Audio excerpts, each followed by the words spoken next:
1절부터 12절까지입니다. 출애굽기 18장 1절부터 12절입니다. 모세의 장인이며 미디안 제사장인 이드로가 하나님이 모세에게와 자기 백성 이스라엘에게 하신 일, 곧 여호와께서 이스라엘을 애굽에서 인도하여 내신 모든 일을 들으니라. 모세의 장인 이드로가 모세가 돌려보냈던 그의 아내 십보라와 그의 두 아들을 데리고 왔으니 그 하나의 이름은 게르솜이라. 이는 모세가 이르기를 내가 이방에서 나그네가 되었다 하며 하나의 이름은 엘리에셀이라. 이는 내 아버지의 하나님이 나를 도우사 바로의 칼에서 구원하셨다 함이더라. 모세의 장인 이드로가 모세의 아들들과 그의 아내와 더불어 광야에 들어와 모세에게 이르니 곧 모세가 하나님의 산에서 지친 곳이라. 그가 모세에게 말을 전하되 내 장인 나 이드로가 내 아내와 그와 함께한 그의 두 아들과 더불어 내게 왔노라. 모세가 나아가서 그의 장인을 맞아 절하고 그에게 입맞추고 그들이 서로 문안하고 함께 장막에 들어가서 모세가 여호와께서 이스라엘을 위하여 바로와 애굽 사람에게 행하신 모든 일과 길에서 그들이 당한 모든 고난과 여호와께서 그들을 구원하신 일을 다 그 장인에게 말하며 이드로가 여호와께서 이스라엘에게 큰 은혜를 베푸사 애굽 사람의 손에서 구원하심을 기뻐하여 이드로가 이르되 여호와를 찬송하리로다. 너희를 애굽 사람의 손에서와 바로의 손에서 건져내시고 백성을 애굽 사람의 손 아래에서 건지셨도다.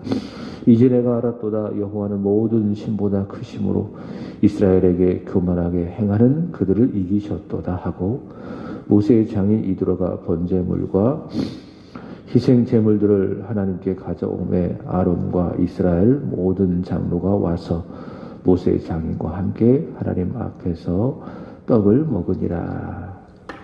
아멘. 오늘 읽으실 말씀은 출애굽기 18장, 욥기 36장, 누가복음 21장, 그리고 고린도후서 6장입니다. 오늘 말씀의 제목은, 주제는 지금은 구원의 날, 이렇게 정해 보았습니다. 그 말씀의 근거는 고린도후서 6장 2절 말씀인데, 보라 지금은 은혜 받을 만한 때요, 보라 지금은 구원의 날이로다. 이 말씀을 근거로 잡아 보았습니다. 지금 구원의 날이다 라고 했을 때에 구원이라고 하는 것은 과연 무엇인가? 구원 받았습니까? 이렇게 할 때에 구원이란 과연 무엇인가? 라고 하는 겁니다. 자, 그것을 오늘 읽으실 욥기 36장 15절, 16절 이 말씀을 기초로 해서 생각해 보는 겁니다. 욥기 36장 15절 보시면 구원은 무엇인가? 하나님이 곤고한 자를 그 곤고에서 구원하시는 것. 16절 보시면은 하나님이 환난에서 이끌어내어 좁지 않고 넉넉한 곳으로 옮기시는 것. 그것이 무엇인가? 그것이 바로 구원이다라는 겁니다. 사람이 이 세상을 살아가면서 곤고함을 겪습니다. 그리고 많은 환난을 겪습니다. 여러 원인들이 있겠지요. 그러나 그 원인을 소급해서 따져보면 한 가지 원인이 나옵니다. 그것은 바로 죄입니다. 하나님을 떠난 죄, 하나님을 의지하지 않고 자기 자신을 의지한 죄. 어제 말씀을 드렸잖아요. 고린도후서 1장 9절에 보면 사도 바울에게 하나님께서 사형 선고를 받게 하는 그 어려움을 겪게 하시는 이유는 무엇인가? 믿음으로 살게 하기 위해서. 그게 뭡니까? 자신을 의지하지 않고 오직 죽은 자를 다시 살리신 하나님만을 의지하게 하기 위해서. 그게 믿음입니다. 그럼 죄는 무엇입니까? 하나님을 의지하지 않고 자기 자신을 의지하며 살아가는 것. 이것이 바로 죄다. 죄. 그것이 바로 교만이요. 그것이 하나님이 미워하시는 죄다. 바로 그 죄 때문에 인생들은 여러 곤고함이나 많은 환난을 겪고 있습니다. 지금 전쟁 중인 우크라이나의 이 곤고함, 그 환난, 그 원인은 무엇인가? 물론 한 나라의 지도자의 오만과 탐욕으로 인해서 벌어진 그런 일이지만은, 그러나 근본적으로 따지고 본다면 그 탐욕과 그 오만 뒤에는 무엇이 있습니까? 죄라고 하는 것이 있다. 인간이 하나님을 거역하고 교만하여 하나님을 의지하지 아니한 그 죄, 바로 그 죄가 이런 엄청난 전쟁을 불러오고 결과 모든 인생은 곤고해지고 그리고 많은 환난을 겪게 되는 겁니다. 그럼 구원은 무엇인가? 구원, 이것은 단지 내가 예수 믿고 죽은 다음에 천국 가는 것, 그것을 구원이라고 이야기하지 아니하고, 구원은 무엇입니까? 바로 그 죄, 인생으로 하여금 곤고와 환난을 가지고 온 그 죄로부터 벗어나, 그 죄의 지배로부터 벗어나 하나님의 지배로 들어가는 것, 그것이 무엇입니까? 그것이 바로 구원이다라는 겁니다. 곤고와 환난에서 벗어나, 죄의 지배에서 벗어나 하나님의 통치로 들어가는 것, 그것이 무엇이다? 그것이 바로 구원이다. 그래서 구원받은 사람은요, 하나님의 통치가 하나님 나라 아닙니까? 하나님 나라 안으로 들어가는 거예요. 그게 구원이에요.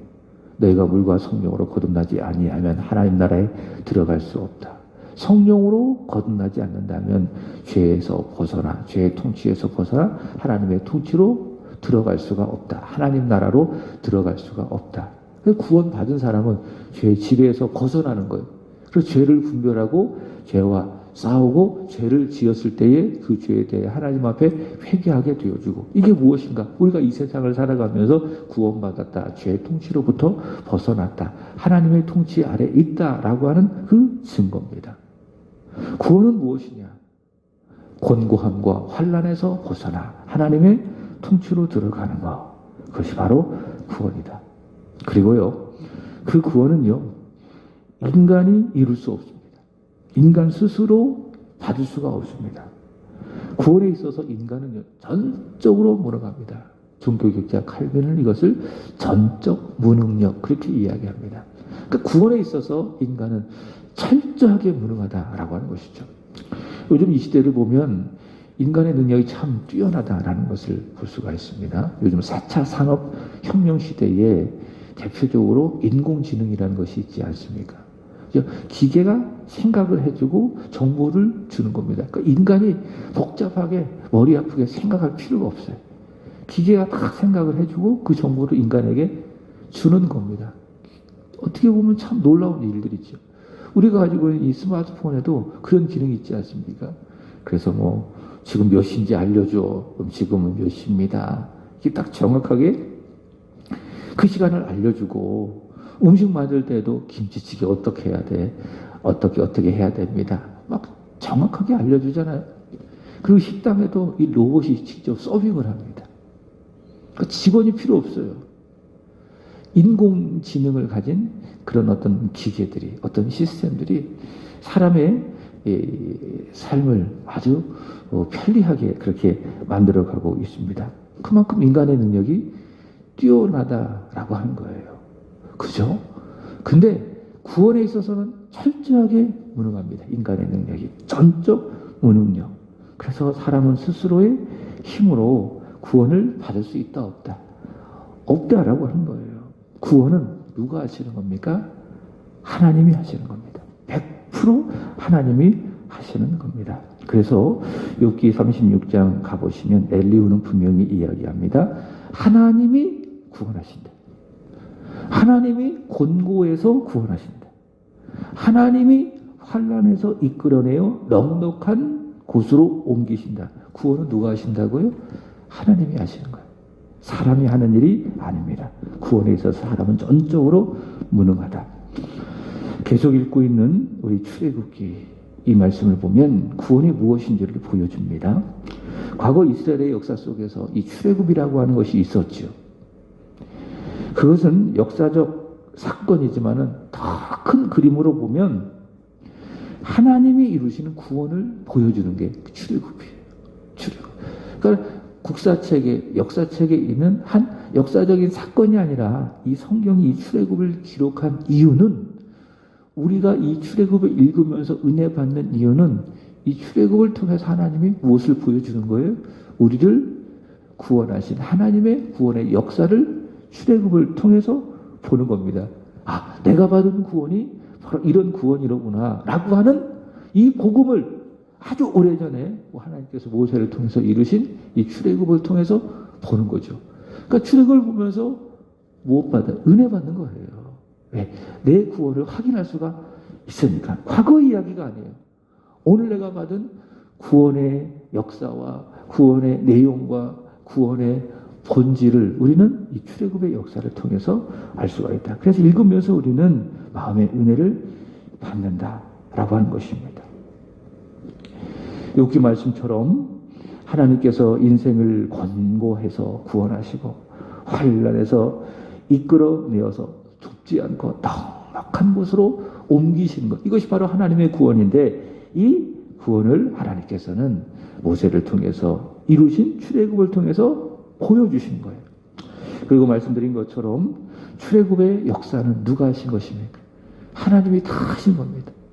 하나님이 이스라엘 백성들의 곤고함과 환난을 보시고 불쌍히 여겨주시고 아브라함과 이삭과 야곱에게 하신 그 언약을 기억하셔서 이스라엘 자손들을 출애굽시키셨습니다. 누가 하셨어요? 하나님이 하셨어요. 하나님이 하십니다. 하나님이 하셨습니다. 물론 모세를 부르시고 또 바로의 그 완악한 마음을 또 완악하게 하시는, 그대로 내어버려 두시는 그런 일이 있었지만은, 궁극적으로 출애굽의 역사는 그들을 통해서 누가 하시는 거예요? 하나님이 하시는 하나님의 일. 그것이 바로 출애굽이다. 모세는 그저 그 구원에 쓰임받을 뿐이죠. 오늘 읽은 말씀은 애굽에 내려진 10가지의 재앙, 그리고 홍해, 도하, 그리고 만나와 메추라기, 그리고 반석의 물, 지금까지 읽은 내용 아니겠습니까? 이런 사건, 하나님이 행하신 구원의 사건, 이 구원의 사건을, 구원의 역사를 모세가 그 장인 이드로에게 전하는 내용입니다. 그러니까 10가지 재앙과 홍해를 건넌 일과 만나와 메추라기와 반석의 물을 내신 사건을 구원 사건이라고 이야기해요. 이건 다 무엇을 보여주고 있는가 하면, 하나님이 그 백성을 곤고해서 이끌어내시고 환난에서 이끌어내셔서 넓은 곳과 그리고 넉넉한 곳, 좁지 않은 곳으로 옮겨주신다. 그 구원을 미리 보여주시는 사건들이라는 것이죠. 이런 사건, 이 구원의 사건을 이 모세가 경험했잖아요. 그 경험한 것을 그 장인 이드로에게 전하는 내용입니다. 본문 4절의 말씀을 보시면 하나님의 구원을 간단 명료하게 요약을 합니다. 모세의 아들이 있죠. 하나의 이름은 게르솜이고 다른 하나의 이름은 누굽니까? 여기 보시면 엘리에셀입니다. 이 엘리에셀을 통해서 하나님의 구원이 무엇인지를 보여줍니다. 무엇인가?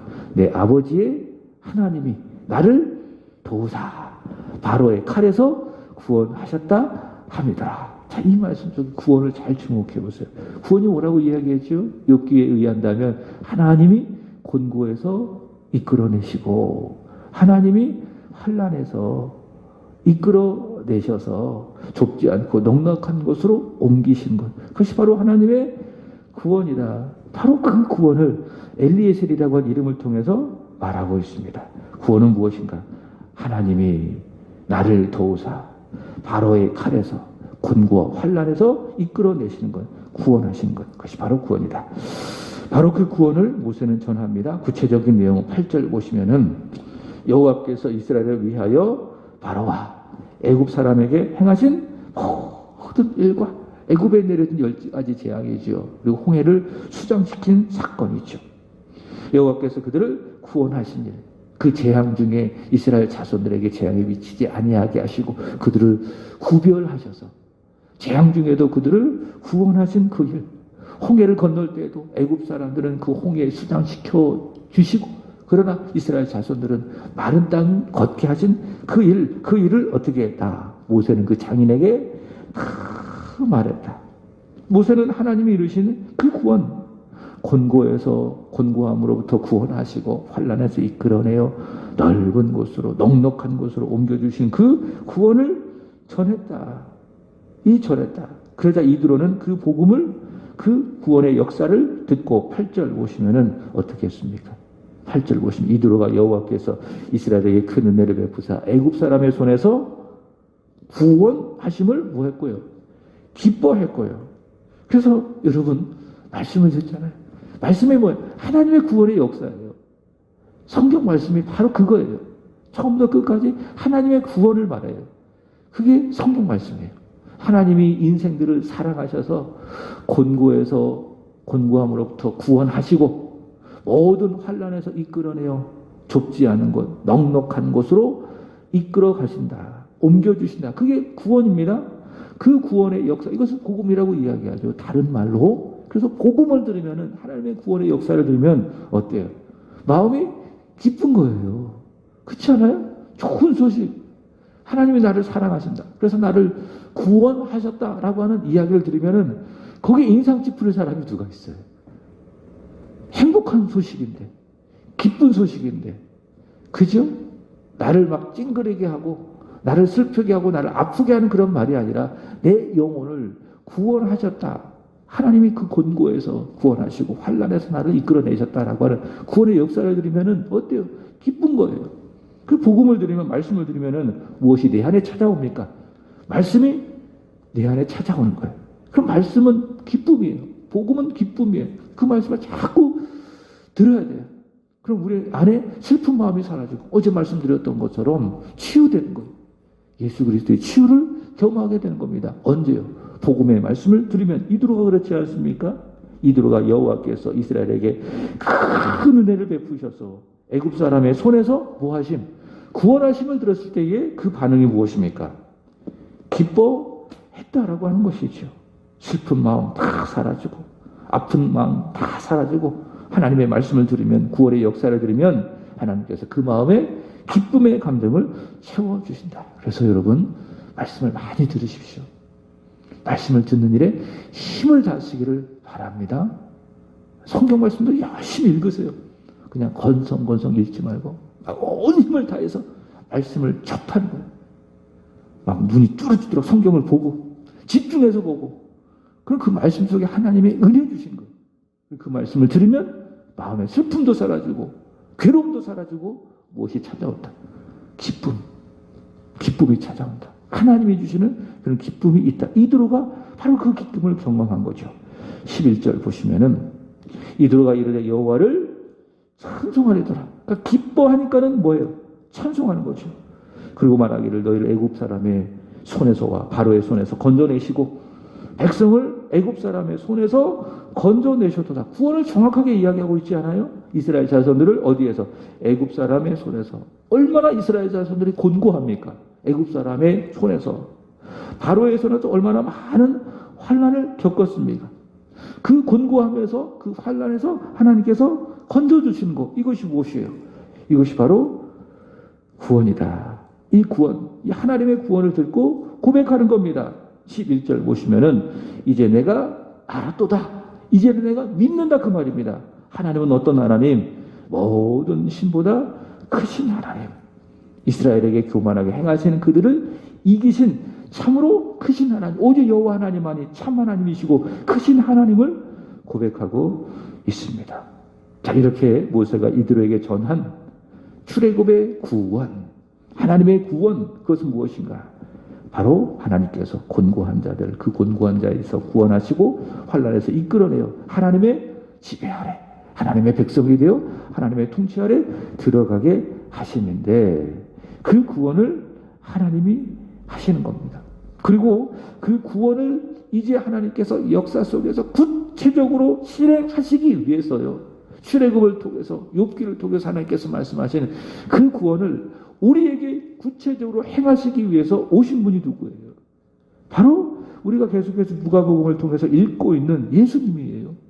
하나님의 아들 예수 그리스도. 그래서 이렇게 이야기할 수 있어요. 하나님께서 행하시는 구원이 무엇인가? 반복해서 말씀을 드리지만 곤고함에서 우리를 구원하시고 환난에서 우리를 이끌어 내시는 것이 바로 구원. 하나님의 통치로 들어가게 하시는 것이 구원인데 그 구원을 하나님께서 누구를 통해서 하시는 거예요? 예수를 통해서 하시는 거예요. 예수 그리스도를 통해서 하시는 겁니다. 그래서 예수 그리스도께서 어제 말씀드렸던 것처럼 세 가지 구원의 사역을 하셨죠. 첫 번째는 천국 복음을 가르치시고, 두 번째로는 선포하시고, 세 번째로는 병든 자를 고치시고. 이게 다 뭐예요? 우리를 구원하시는 일이에요. 우리를 곤고에서 이끌어내시고 환난에서 이끌어내요 하나님의 통치로 들어가게 하시는 예수 그리스도의 일, 구원 사역, 그것이 무엇이에요? 그것이 바로 가르치시고 선포하시고 말씀을 전하신 일이시고요.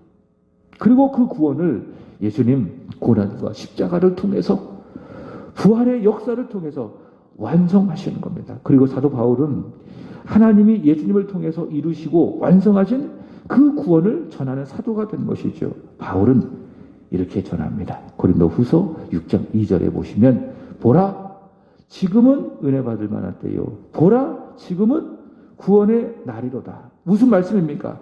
하나님 곤고한 자, 환난 당하는 자, 바로 그런 사람들을 그 아들 예수 그리스도의 역사로, 구원의 역사로 가르치시고 선포하시고 고치시고 죄인을 위하여 고난 당하시고 십자가에서 죽으시고 다시 살아나시는 그 구원의 역사를 통해서 이루셨으니 바로 그 주 예수를 믿으라. 그겁니다. 지금 믿으라. 지금 은혜가 너의 눈앞에 있다. 너의 앞에 있다. 구원의 날이 지금 이르렀다. 그러니 지금 은혜를 받고 지금 예수를 믿고 구원받아 그 곤고함에서 벗어나고 환난에서 벗어나 넓고 넉넉한 곳 바로 하나님의 통치로 들어가라. 그 말씀을 하고 있는 거예요. 그게 바로 고린도후서 6장 2절의 말씀이에요. 보라 지금은 구원의 날이로다. 바울이 말하는 단어를 주목하세요. 지금이라고 하는 단어예요. 지금 은혜 받을 만한 때예요. 지금 구원의 날이로다. 무슨 말이에요? 지금 믿어야 되나 그 말이에요. 그리고 나중이라고 하는 것은 의미가 없어요. 그죠? 보통 이런 경우가 있잖아요. 뭐 우리가 그렇고 또 누군가 그렇지만은 물건을 사러 갔을 때에 딱 보는 겁니다. 근데 이제 마음에 드는 게 있어요. 그러면 어떡합니까? 지금 즉시 사요. 마음에 드는 거예요. 근데 마음에 안 드는 거는 어떻게 이야기합니까? 그 판매하시는 분에게 나중에 살게요. 그러잖아요. 안 살게요. 보통 그렇게 얘기 안 해요. 왜? 그 사람을 생각하는 그런 입장에서 미안하니까. 뭐라고 이야기해요? 나중에 할게요. 그게 무슨 말이에요? 안 하겠다는 거죠. 안 사겠다. 그게 뭡니다. 그게 뭡니까? 그게 나중에 살게요. 그 말입니다. 지금 예수를 믿으라. 지금 은혜 받을 만한 때니 지금 예수를 믿으라. 지금은 구원의 날이로다. 예수 믿으라. 그럼 어떻게 해야 돼요? 지금 믿어야 돼요. 나중에 할게요. 이건 뭐예요? 안 믿겠다. 자기 불신앙을 그럴듯하게 포장하는 말이 나중에 은혜 받을게요. 나중에 구원 받을게요. 그 말입니다. 우리 신앙생활은요. 나중이란 것이 없어요. 언제 해야 돼요? 바로 지금 해야 돼요. 내일 성경 읽지 뭐. 내일 기도하지 뭐. 오늘은 좀 쉬고 내일 하지 뭐. 이건 뭐예요? 안 하겠다는 거죠. 내일 한다고 하는 보장이 없습니다. 인간은 죄를 가지고 있는 연약한 존재이기 때문에 지금 안 하면 뭐예요? 못 하는 거예요. 안 하는 거예요. 그래서 어떻게 해야 돼요? 지금 예배 드려야 돼요. 지금 헌금할 수 있을 때 지금 해야 돼요. 다음에 좀 있을 때 하지 아닙니다. 지금 기도해야 돼요. 지금 성경 읽고 지금 예배 드리고 지금 하나님을 섬겨야 되는 겁니다. 미룰 수 있어요? 없어요? 없어요. 미루어서는 그거는 뭡니까? 안 하는 거예요. 못 하는 거예요. 바울은 분명히 이야기합니다. 보라, 지금은 은혜 받을 만한 때요. 보라, 지금은 구원의 날이로다. 바로 지금 예수를 믿고 구원을 받아야 한다라는 말씀입니다. 누가복음 21장에 가보시면 예수님께서 이 세상 마지막 날에 오셔서 완성하실 구원을 말씀하고 있습니다. 자, 그래서 지금 받는 우리가 구원이 있어요. 지금 내가 예수를 믿어 받는 구원이 있고요. 이것은 현재적인 구원이라고 이야기합니다. 그리고 예수님께서 이 세상에 재림하셔서 완성하실 구원이 있습니다. 이걸 뭐라고 이야기하는가 하면 미래적인 구원이라고 이야기해요. 그러니까 우리는 예수를 믿었다면, 지금 은혜 받고 지금 예수를 믿었다면 무슨 구원을 받은 거예요? 현재적인 구원을 받은 거예요. 그러니까 지금 내가 곤고함과 환난에서 벗어나 하나님의 통치에 들어간 거지요. 이게 내가 받은 현재적인 구원이에요. 그래서 이 하나님의 통치를 받고 있기 때문에 내가 기도하는 거예요. 말씀 듣고 은혜 받는 거죠.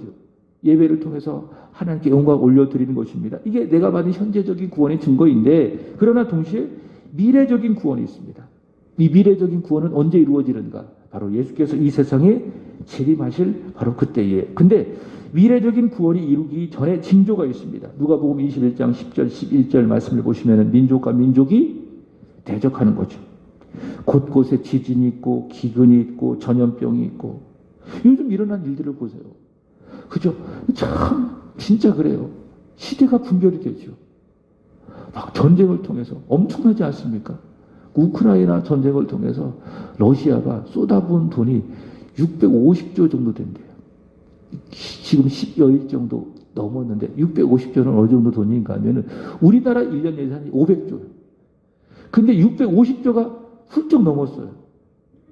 엄청난 돈이 쏟아 부어지고 있지 않습니까?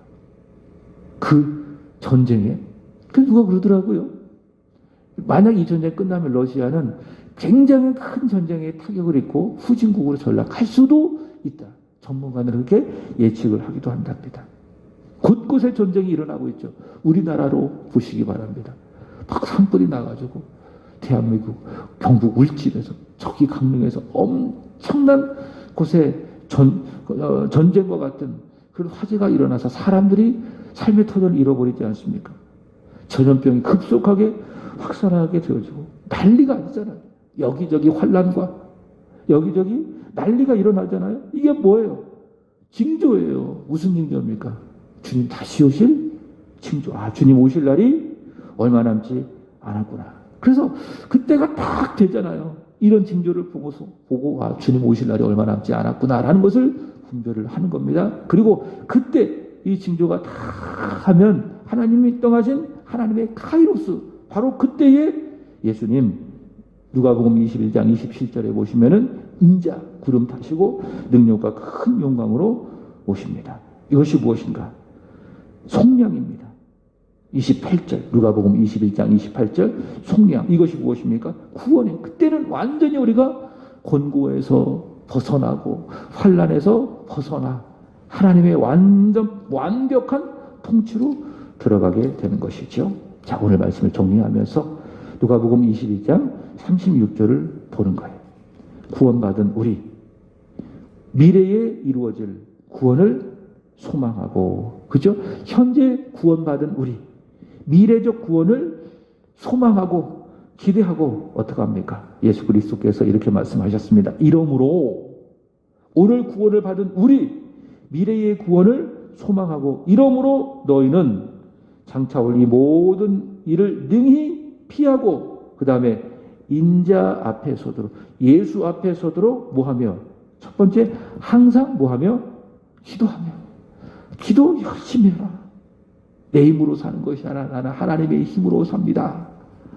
이 고백을 갖고 열심히 항상 기도하고, 두 번째, 깨어있으라. 깨어있으라. 정신을 바짝 차리고 하나님 앞에서 믿음으로 살아가는 그 일에 힘을 써라 라고 하는 겁니다. 여러분, 주의 이름으로 축복합니다. 항상 기도하고 항상 깨어있기를 축복합니다. 기도하겠습니다. 참 좋으신 주님, 우리를 그저 사랑하셔서 곤고한 자를 곤고했던 우리를 구원해 주시고 많은 환난에서 이끌어내셔서 좁지 않고 넉넉한 곳으로 옮겨 하나님의 놀라운 통치, 하나님의 자비로운 통치 아래 들어가는 이 구원을 받게 하시고, 오늘도 예수 안에서 성령으로 말미암아 알게 하시고 누리게 해주셔서 참 감사합니다. 아버지, 이런 구원을 우리가 받았사오니 하나님의 통치에 아멘 하고 순종함으로 말미암아 이도로가 그랬던 것처럼 기뻐하게 하여 주시고, 하나님만이 참 하나님을 고백하며 더 그 하나님을 의지하며 살아가는 구원받은 자의 합당한 삶이 되게 하여 주시옵소서. 아버지, 전 세계에서 일어나는 일들, 그리고 우리나라에서 일어나는 이런 환난과 난리의 일들을 보며 우리 예수님 이 세상에 오셔서 미래의 구원을 완성하실 그때가 점점 가까이 다가옴을 봅니다. 하나님, 깨어있게 하여 주옵소서. 항상 기도하게 하여 주시옵소서. 그리하여 인자 그리스도 예수 앞에 설 때에 부끄러움이 없도록 우리 자신을 잘 믿음으로 준비하게 하여 주시옵소서. 하나님, 오늘은 일구역을 위하여 기도드립니다. 이성희 권사님, 남이진홍 본학 본경 은솔이, 김혜영 권사님, 이소정 이승수, 그리고 이필려 집사님, 소혜성 서예찬, 하나님 믿음 주시기를 원합니다. 은혜 주시기를 원합니다.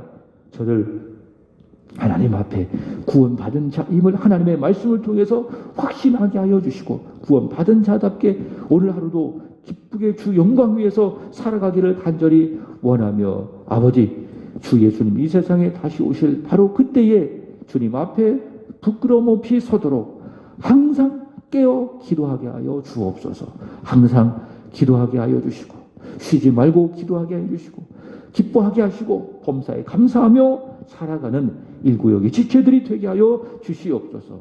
가정 위에 복을 주시기를 원하며 자녀들 위에 은혜 베풀어 주시기를 원하며 힘써 땀 흘려 섬기는 사업자 위에 하늘에 속한 신령한 복과 이 땅에 기름진 복을 주어 주셔서 주 영광 위하여 주의 구원을 증거하는 복의 통로가 되게 하여 주시옵소서. 하나님, 전쟁 중인 우크라이나 땅을 불쌍히 여겨주시고 속히 평화가 이루어지게 하여 주시기를 원하며 화재로 산불로 고통당하는 이 나라 이 민족에 하나님의 회복이 있게 하여 주시기를 원합니다. 전염병의 확산도 이제는 하락세로 들어가게 하여 주시고 모든 사람들이 그렇게 바라는 일상으로 돌아가 특별히 교회가 더욱더 하나님 앞에 힘써 예배하고 하나님을 섬겨가는 그 일에 더 힘을 다하게 하여 주시옵소서. 3월 9일 대통령 선거가 얼마 남지 않았습니다. 이 나라의 5년의 미래를 결정하는 중요한 날입니다. 하나님 손에 맡겨드립니다. 하나님이 기뻐하시는 사람, 주님의 마음에 합한 사람, 진정으로 국가와 국민을 위하는 정의로운 지도자가 이 나라의 대통령으로 세워지게 하여 주옵소서. 기도하는 이 시간 성령 안에서 붙잡아 주셔서 아버지 깨어 기도함으로 말미암아 간절히 기도함으로 말미암아 우리의 기도를 들으시고 응답하여 주옵소서. 응답받는 응답의 간증 있는 저희들이 되게 해 주시기를 원합니다. 우리 주님을 찬양합니다. 감사합니다. 예수님의 이름으로 기도합니다. 아멘. 하늘에 계신 우리 아버지여, 이름이 거룩히 여김을 받으시오며 나라의 임하옵시며